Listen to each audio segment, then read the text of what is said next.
Zdravo svima i dobrodošli u Samrinu kuhinju.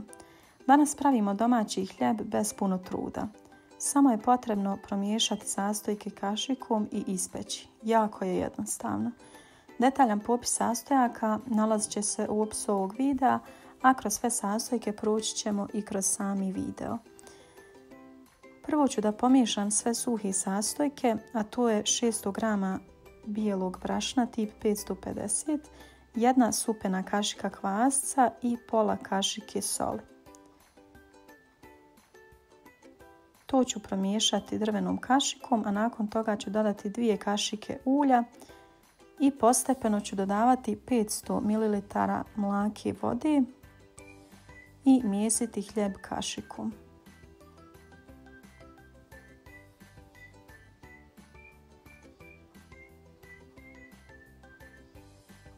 Ruke će vam ostati čiste.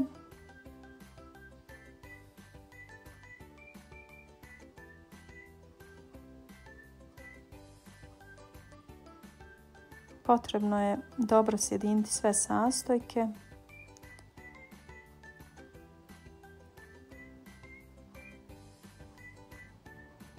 I smjesa za naš hljeb bit će spremna za nadolaženje.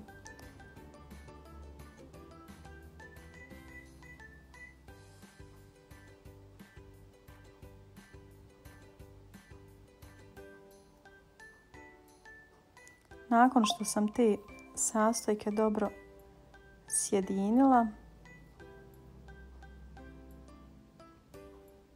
ostavljam smjesu da nadolazi.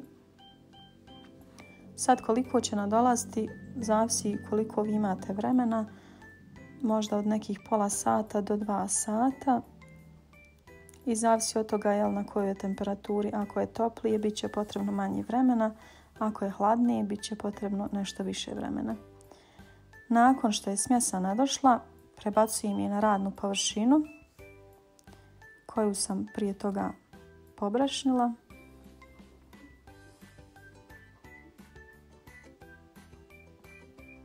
Ja sam ovdje hljeb prebacila iz zdjeli na radnu površinu i oblikovala ga rukom, ali moram naglasiti da se i ovo može raditi kašikom bez prljanja ruku, tako da znate.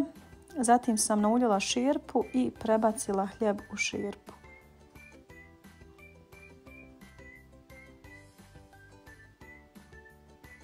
Režnju sam zagrijala na 220 stepeni, a možete hljeb ostaviti još nekih 10-15 minuta i prije samog pečenja da odmori.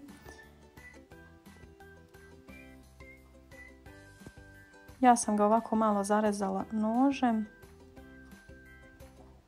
prije pečenja. Stavila sam poklopac na širpu i može ići na pečenje. Na početku peče se 20 minuta na 220 stepeni, zatim skidam poklopac i pečem ga još 20 minuta na 200 stepeni. I to je to, hljeb je gotov. Nadam se da će vam se dopasti ovaj recept, obavezno ga isprobajte. Hvala vam na gledanju ovog videa. Pretplatite se na kanal Samrina kuhinja i do sljedećeg puta prijatno.